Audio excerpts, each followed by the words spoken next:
You ask Tiger to solve. This deals with linear equations with one unknown. The final result is v equals 24/11. Let's solve it step by step. Swap sides. Isolate the v.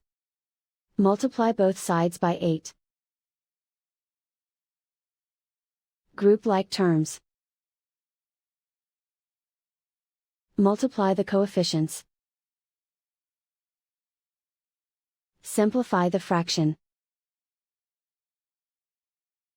Multiply the fractions. Simplify the arithmetic. And so the final result is v equals 24/11.